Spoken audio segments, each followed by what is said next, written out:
Bonjour Hervé Moreau. Bonjour Liselotte. Merci d'être Bonjour. avec nous ce matin. Donc, je suis accompagnée de Richard pour mener cet entretien. Salut Richard, merci à tous deux de me recevoir à Radio Courtoisie, j'en suis très honoré. En fait, l'actualité, c'est que vous avez décidé de créer un parti politique de plus.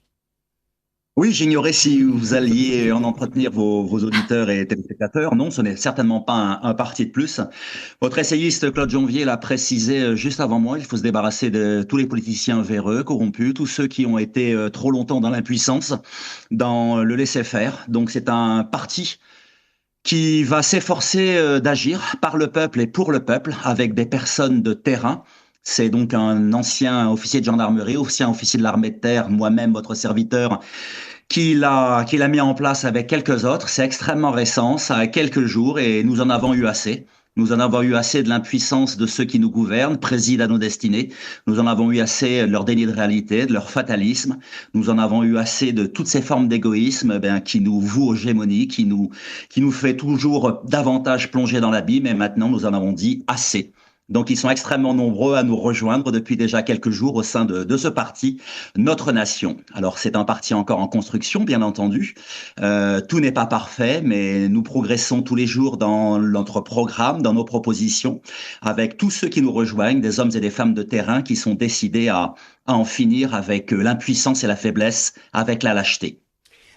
Dans ce que vous dites, on peut distinguer quand même deux genres de partis. Il y a les partis dits de gouvernement, dont vous avez souligné à plusieurs reprises, y compris dans votre ouvrage qui dénonçait l'incapacité sécuritaire de la France, le double langage, les promesses qui ne sont pas tenues, les moyens qui ne sont pas accordés, les instructions qui ne sont pas données, ou au contraire même les instructions qui sont données pour que rien ne se fasse. Et il y a aussi d'autres partis, je pense aux les Patriotes de Philippot, l'UPR d'Astino, etc. Il y a d'autres partis de gens qui, comme vous, sont patriotes, qui, comme vous, ont l'amour de la France, qui, eux, n'ont pas eu la chance d'être au pouvoir, n'ont pas réussi encore à convaincre les électeurs, et en partie sans doute parce que le système se défend bien.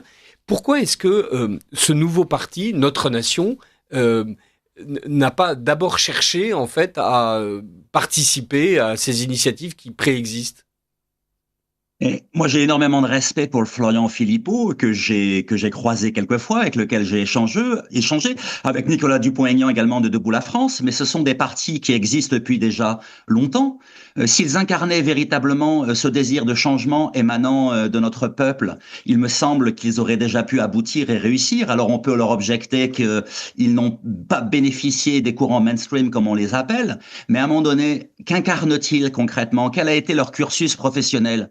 La grande différence avec Notre Nation, Richard, c'est que ce mouvement, eh bien sûr, est incarné par un ancien soldat, un ancien gendarme, quelqu'un qui a combattu, quelqu'un qui a été sur tous les théâtres d'opérations extérieures, qui a eu risqué sa vie, qui ne sort pas de l'École nationale d'administration, qui a évolué dans la vraie vie pendant la trentaine d'années où il a exercé ses fonctions professionnelles. Vous ne l'ignorez pas, j'ai voulu également être ouvrier viticole ces 2 dernières années, faire un métier difficile, mal payé, sous toutes les conditions, quitte à me briser le dos pour vivre la vie de mes concitoyens. Que peuvent penser notre peuple, nos concitoyens, de ces personnes qui entendent les représenter sans avoir fondamentalement jamais travaillé? Parce que c'est bien de cela dont on parle. Quand vous n'avez jamais quitté le microcosme politique, que vous êtes certes animé d'intentions louables, bienveillantes et souhaitables pour notre parti, j'entends, mais que pense notre population, notre peuple, les hommes et femmes qui seraient tentés de les rejoindre? Quelles preuves avez-vous donné de votre passion pour la France? Quels risques avez-vous pris? Avez-vous été entrepreneur, comme ces millions de Français qui essaient de créer, de développer, d'employer? Avez-vous été confronté aux freins multiples, aux obstacles administratifs qui vous désespèrent et qui vous rendent fou de désespoir? Avez-vous risqué votre vie? Ça, c'est un point important, Richard, Liselotte. Avez-vous déjà risqué votre vie? Avez-vous entendu les balles siffler? Je l'ai dit quelques fois, lorsqu'on a risqué sa vie pour la France, et j'ai failli mourir un certain nombre de reprises quand on est un survivant, eh bien on ne peut pas douter de l'amour d'un soldat pour la France. On ne peut pas douter de sa volonté de tout faire pour que la France réussisse enfin. Parce qu'un soldat, un gendarme est désintéressé, parce qu'il a tout donné pour son pays, parce qu'il aime fondamentalement son pays. Il ne se soucie pas de lui-même, il ne se soucie que de la France et des Français. Et ça change tout. Hervé Moreau, quand Oui. vous nous expliquez que justement vous avez donc toutes ces vies avant de créer ce parti, on sent bien qu'il y a la volonté d'incarner vraiment aujourd'hui ce qu'est la France, là, une France qui est assez déconnectée de ce microcosme parisien que vous avez évoqué. Derrière vous, je vois un drapeau bourguignon. Est-ce que c'est Oui. aussi la volonté de redonner de la puissance, redonner de la puissance politique, économique à la France de ces régions, la France de ces provinces qui sont souvent assez oubliées, en tout cas dépassées par ce pouvoir parisien? Ça, c'est la France, effectivement, vous l'avez dit, Liselotte, la France des régions, la France de la décentralisation, la France Mm. du terrain, celle qui sait, celle qui agit, celle qui crée. Moi, je suis partisan que l'État en revienne à ses seules fonctions régaliennes, qu'il cesse de se mêler de tout et avec tellement d'impuissance et avec tellement d'insuccès, avec un manque d'efficacité criant. Tous nos concitoyens aujourd'hui ne sont confrontés qu'à des blocages. On a évoqué 1000 fois ces 1000 agences gouvernementales étatiques qui ne cessent de justifier leur existence en imposant toujours plus de freins et d'obstacles, en mettant toujours plus de boulets au pied de nos entrepreneurs. Moi, j'ai envie de vous dire, maintenant, ça suffit. Et c'est toute la logique qui préside à la création de notre nation. Oui, dans les régions, les potentiels existent. Oui, les Français savent faire. Oui, les entrepreneurs sont de grands talents. Moi, je constate qu'aujourd'hui, que notre jeunesse quitte le pays, que nos grands entrepreneurs n'en peuvent plus du racket fiscal, et on doit leur répondre. Depuis 40 ans, la classe politique qui nous gouverne a été incapable de répondre à ces attentes. On voit ce qu'il en est des réalités. Moi, à un moment donné, je me suis dit, mais mince, j'ai passé 30 années au service de mon peuple, à le protéger, à intervenir sur tous les théâtres d'opération, et rien ne change, ou plutôt, tout empire. À un moment donné, vous dites, stop. On va cesser de faire confiance à cette classe politique. On va proposer une alternative à nos concitoyens. On va demander aux forces vives de ce pays hors professionnels politiques de nous rejoindre. Votre prédécesseur, mon prédécesseur l'a dit dans votre émission, avec la volonté de quelques-uns, on peut faire immensément. C'est une responsabilisation individuelle. Moi, j'appelle tous les Français, hommes et femmes, à rejoindre notre nation. Ils ont tous un pouvoir à exercer. Et enfin, je serais tenté de vous dire, Liselotte, Richard, j'ai été candidat à une législative en 2022. Ça, j'ai fait un peu moins de 7%, ce qui était très prometteur et honorable pour un candidat sans parti en Mm. divers droite. Je Tout l'ai à dit, mon fait. parti, c'est la France. Je ne veux pas être inféodé au Rassemblement national, à Reconquête, aux Républicains qui ont tant échoué, qui ont tant promis et finalement qui n'ont pas tenu, en tout cas pour ceux qui l'ont exercé. Et quand on voit les postures de certains partis de droite vis-à-vis du pouvoir en place, on peut s'interroger sur la légitimité de leur positionnement et de leurs intentions. Mais oui, moi je l'ai vu, cette classe politique, j'ai vu leurs actions, j'ai vu leur messe basse, leur renvoi d'ascenseur, la complaisance, le copinage. On dit souvent de la politique que c'est la machine à dézinguer les bonnes volontés. Nous, au sein de notre nation, on a dit ça suffit. On veut rendre à la politique sa droiture, sa capacité à faire, sa noblesse. On veut mobiliser les meilleurs potentiels, ceux qui voudront agir pour le pays de manière totalement engagée et désintéressée, et on tiendra. On tiendra parce que j'ai trop risqué ma vie pour la France pour tolérer d'agir différemment. Hervé Moreau, vous êtes rentré, si j'ose dire, en politique avec un livre qui a fait du bruit, Les vérités d'un capitaine de gendarmerie, qui était d'abord axé sur l'une des fonctions régaliennes dont vous parliez tout à l'heure, la sécurité et la sécurité intérieure. Est-ce que aujourd'hui, je crois que le livre est reparu dans une version augmentée et actualisée, et est-ce que aujourd'hui vous avez le sentiment que non seulement rien n'a été fait, mais qu'en plus tout a empiré? Incontestablement, Richard, tout a empiré. Lorsque Vérité d'un capitaine de gendarmerie, mon premier ouvrage, paraît en 2020 en auto-édition, il a été réédité par les éditions Magnus et je les en remercierai jamais assez. Cela m'a permis de mesurer en 4 années tout ce qu'il en a été en termes de pire. Vous l'avez évoqué, vous le précisez, et c'est fondamental que vos auditeurs le sachent bien. Tout a empiré. L'État a perdu la maîtrise des choses à force d'impuissance, à force de lâcheté. L'intégrisme islamique s'est toujours plus développé. Le gangstérisme qui nous fait tant de mal étend sa toile. Toujours plus d'agressions, de violences, toujours plus de tentatives de meurtre, d'agressions sexuelles. Aujourd'hui, vous le savez, près de 2000 de nos concitoyens vont subir dans leur chair une agression, un vol avec violence, un viol, des coups et blessures. Ça, ce n'est plus tenable. Et pourtant, le pouvoir en place le tolère. Ces gens, ayez bien conscience que vos auditeurs le sachent, ont peur de tout. Je les ai côtoyés, je les ai rencontrés, je les ai servis puisque je suis un officier légaliste qui obéit aux ordres. Ces gens ont peur de tout. Mais forcément, qu'ont-ils connu de la vie réelle, ces gens-là? L'essentiel d'entre eux, ils n'ont jamais travaillé, ils sont issus de la technocratie, ils nous disent ce que nous devons faire, ils nous imposent un racket fiscal qui est insupportable, ils nourrissent l'assistanat, la fraude, ils sont incapables de faire preuve de vertu budgétaire. Tout est catastrophique et aujourd'hui, ils voudraient que l'on continue à leur faire confiance. Moi, je dis non, ça suffit. Maintenant, il faut rendre le pouvoir au peuple, il faut l'écouter, il faut cesser de l'infantiliser et c'est à ces objectifs que répond notre nation. Le parti que j'ai créé il y a à peine quelques jours et ils sont déjà près de 800 à nous avoir rejoints. C'est juste extraordinaire. Et dans leurs messages qui sont vraiment, moi qui m'émeuvent, ils me disent enfin. Enfin un officier qui s'est levé, enfin un officier qui porte la vertu, la droiture, l'amour de notre pays et dont on sait qu'il ne nous trahira pas. Parce qu'ils m'ont sous leur observation depuis maintenant près de 4 années. Je suis un personnage qui suis devenu médiatique grâce à vous, et je ne vous en remercierai jamais assez. Je porte mes convictions, mes idées, ce en quoi je crois profondément, et ils ont pu constater que je n'ai jamais varié, je n'ai jamais changé dans mes positions. C'est toujours l'intégrité, l'honnêteté, et on en manque tellement dans notre classe politique, où on identifie que des coups, que de l'hypocrisie, que des luttes intestines pour le pouvoir. Nous, ce que nous voulons à notre nation, c'est rendre le pouvoir au peuple, c'est agir pour répondre très précisément à sa volonté et à ses attentes. On a été lâche, une fois de plus, trop longtemps et ça suffit. En tout cas, j'en suis intimement convaincu.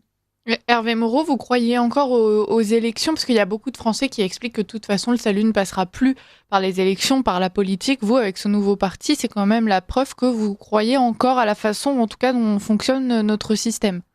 Mais moi, Liselotte, je suis un officier légaliste. J'ai servi l'État et la République toute ma vie et je continuerai d'une autre manière. Je suis un soldat, je suis un gendarme, je suis issu des forces armées. Nombre de mes camarades issus des forces armées, de la sûreté ferroviaire, de l'administration pénitentiaire, et on évoquera peut-être le cas Mohamed Amra, si vous le souhaitez, ce symbole de la faillite de l'État. Nombre de mes amis, frères d'armes, frères, sœurs de la gendarmerie nationale, de la police me rejoignent aujourd'hui. Et j'ai envie de leur dire, oui, nous allons réussir. Et puis, combien d'entrepreneurs qui n'en peuvent plus des carcans juridiques, administratifs, technocratiques qu'on leur impose?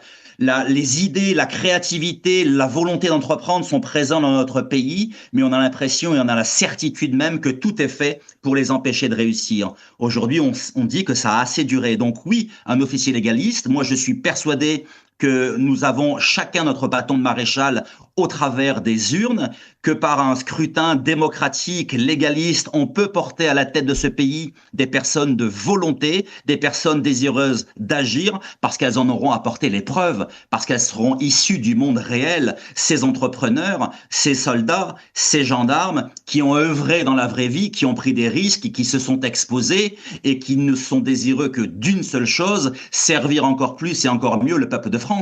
Nous, c'est tout ce qui nous anime à notre nation et on réussira. Moi, il y a déjà de nombreux jeunes gens qui m'ont rejoint. Moi, si je sers la République, si je sers la France, c'est pour donner un avenir à cette jeunesse. Moi, je suis désolé de voir que nombre d'entre eux s'expatrient. Nombre d'entre eux ont renoncé même à la fécondité, à la natalité, parce qu'ils me disent, mais c'est dans cette France, dans cette société, que l'on va mettre au monde nos enfants.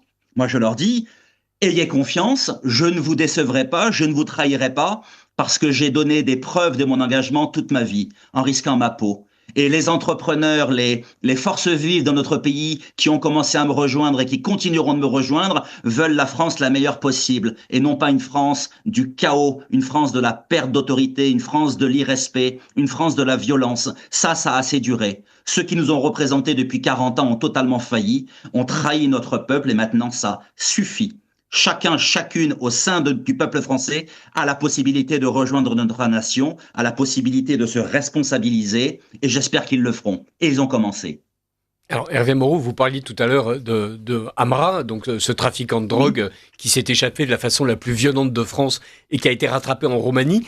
Est-ce que on peut dire que pour une fois l'État a rempli son rôle en allant le chercher, en le ramenant J'ai envie de vous dire que ce sont mes amis de la police nationale et de la direction centrale qui ont fait un travail extraordinaire. Moi, j'aurais voulu que l'État anticipe, que l'État remplisse son rôle au regard de l'identification du criminel qu'il était. Si on avait pu l'identifier, le classer DPS, si les véhicules qui avaient servi à son extraction pour l'amener au palais de justice avaient été des véhicules blindés, eh bien, mes amis Arnaud et Fabrice, eh bien, Fabrice et Arnaud seraient encore en vie, c'est ça dont on parle. Si le juge d'instruction n'avait pas souhaité faire venir avec les moyens que ça suppose un délinquant criminel avec des faits de bande organisée à son cabinet pour s'entendre répondre « je ne vous dirai rien, je garderai le silence », mais moi ça me scandalise et ça scandalise également vos auditeurs. Quand est-ce qu'on imposera la vidéo conférence de manière systématique? Quand est-ce qu'on cessera d'extraire des criminels, des délinquants et quand est-ce qu'on cessera de les amener au cabinet de ces magistrats qui, eux, ne se déplacent jamais? Vous savez ce que je pense de la magistrature française, vous savez ce que je pense de la justice française. Moi, elle m'a indigné toute ma carrière. Ces gens m'ont scandalisé toute ma carrière. Ils sont d'un laxisme insupportable, d'une idéologie inadmissible. Moi, je ne crois plus en eux et depuis très longtemps. Ce sont tous ces faits identifiés, responsables politiques, qui ont conduit à ce drame. Et tout ça pourquoi? Pour un coup de téléphone de Dupond-Moretti, c'est ça dont on a parlé? Dominique, le père d'Arnaud, se bat.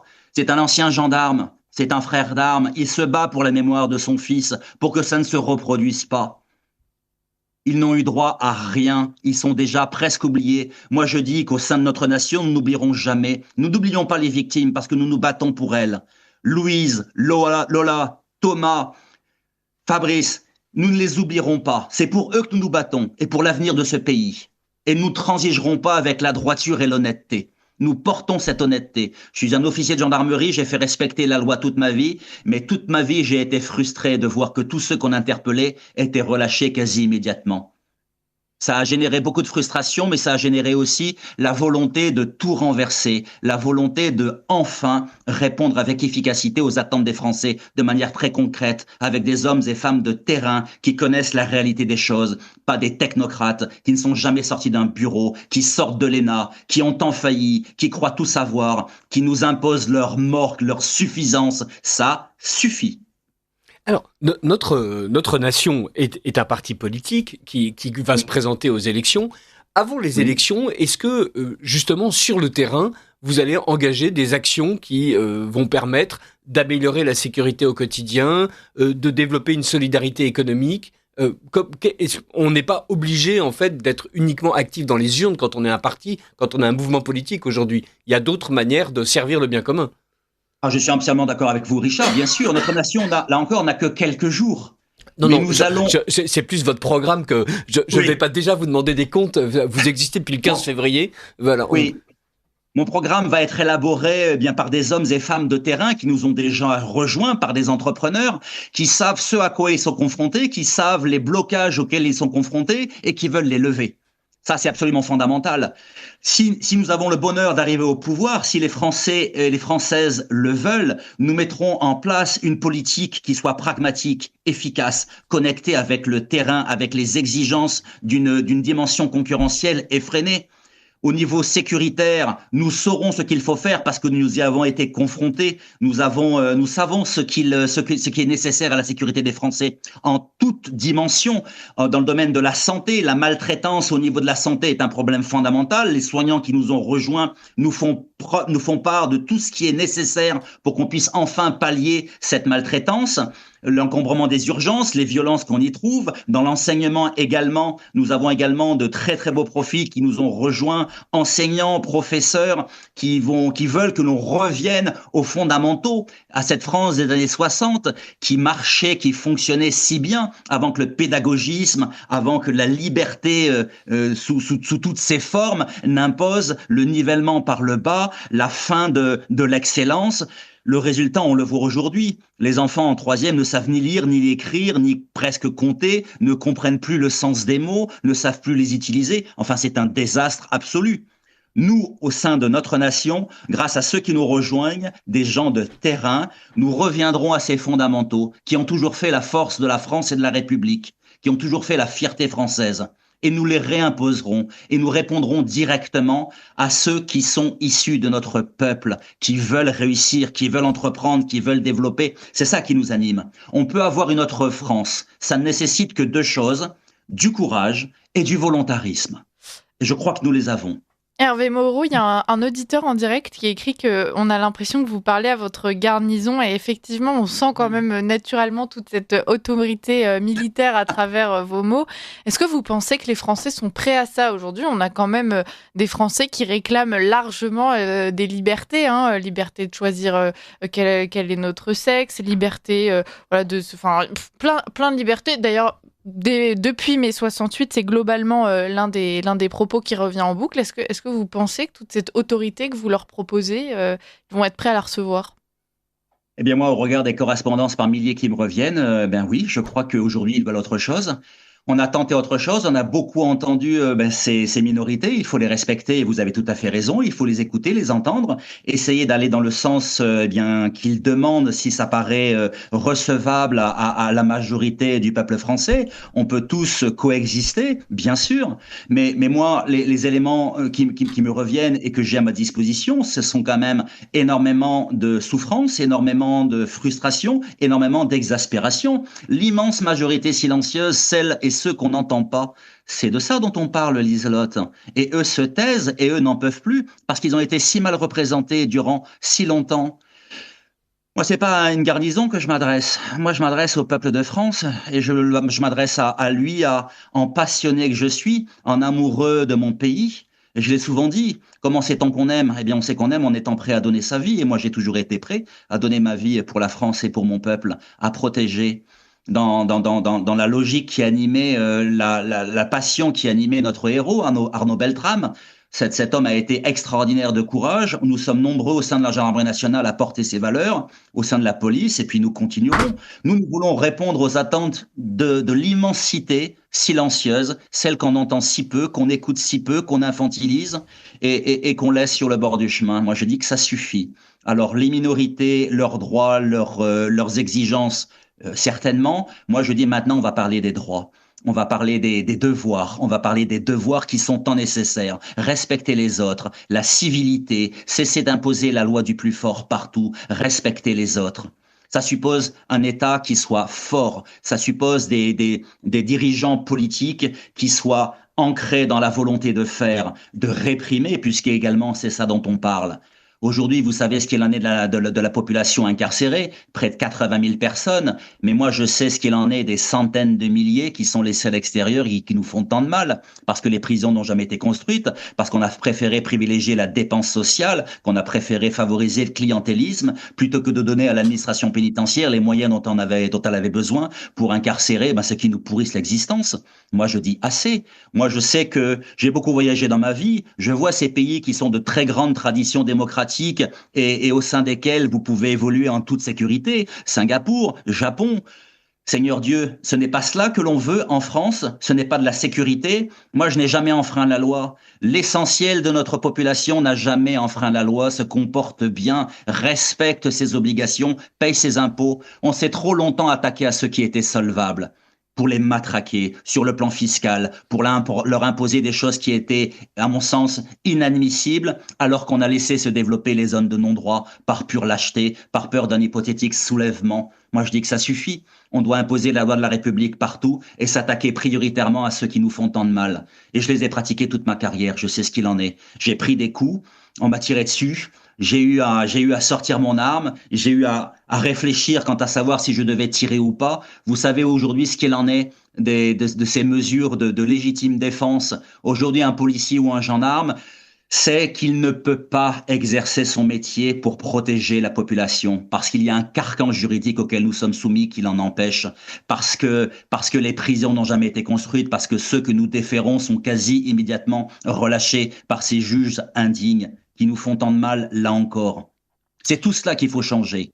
C'est un travail de très longue haleine, mais nous le mènerons à bien parce qu'il le faut. Il le faut pour la France et les Français. Comme vous dites, il y a énormément de choses à changer. Il faudrait même repartir de zéro. Certains aimeraient faire table rase. Est-ce que vous pensez que pour que les choses changent, il faut aussi changer de République? Il y en a beaucoup qui disent, voilà, on est en train d'assister à la fin de la Ve République.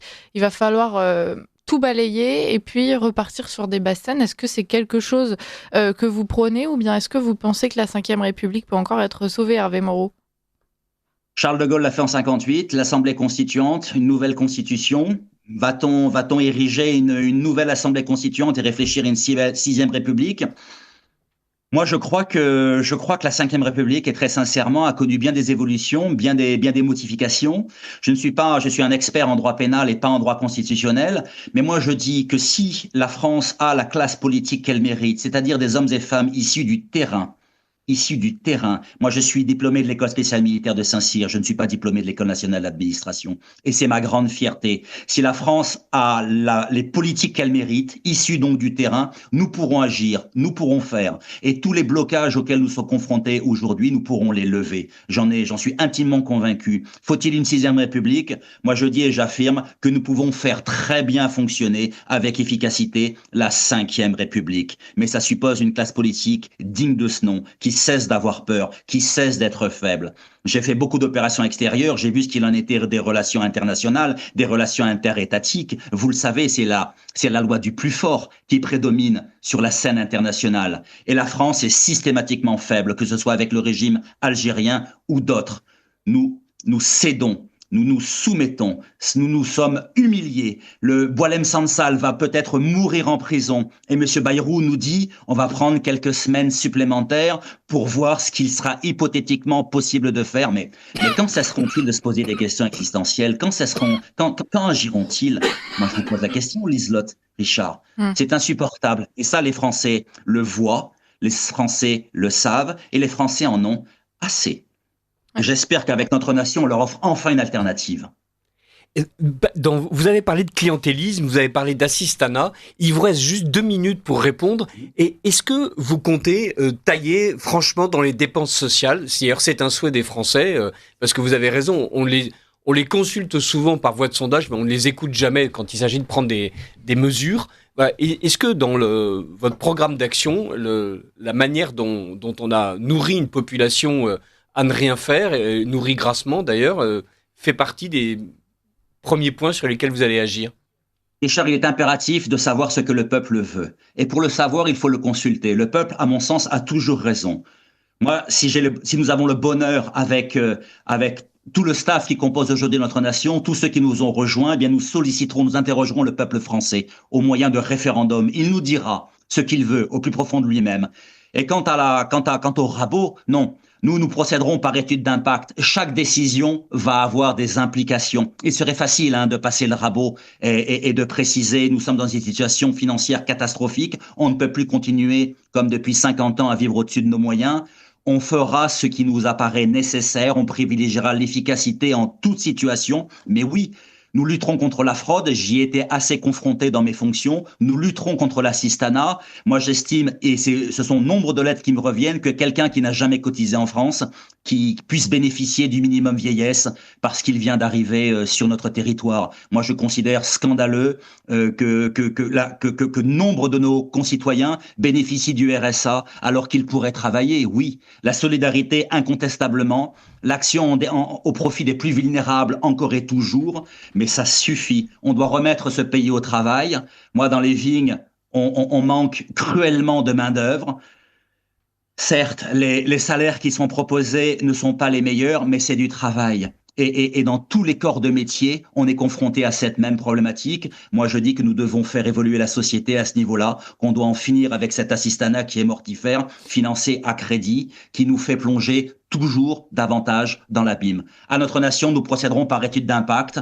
Nous réfléchirons profondément à nos propositions avec nos experts. Nous y réfléchirons, mais quoi qu'il en soit, et vous avez raison, oui, nous modifierons profondément les choses pour que nous puissions rétablir la valeur travail, le mérite et l'excellence. Il vous reste 1 minute, Hervé Moreau. Est-ce que vous savez déjà de qui vous pourriez vous entourer? Il y a beaucoup de Français qui appellent à l'union des droites. Est-ce que c'est quelque chose que vous pourriez considérer?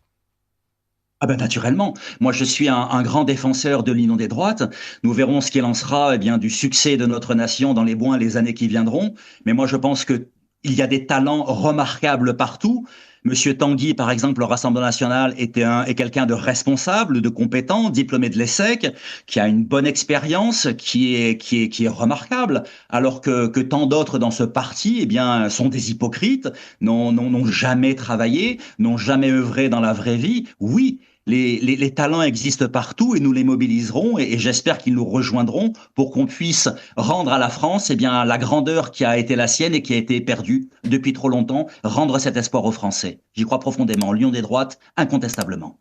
Merci beaucoup Hervé Moreau. Je rappelle que vous êtes ancien capitaine de gendarmerie, écrivain et conférencier et donc nouvellement président de ce parti Notre Nation. Merci d'avoir été avec nous ce matin. On vous recevra à nouveau très bientôt.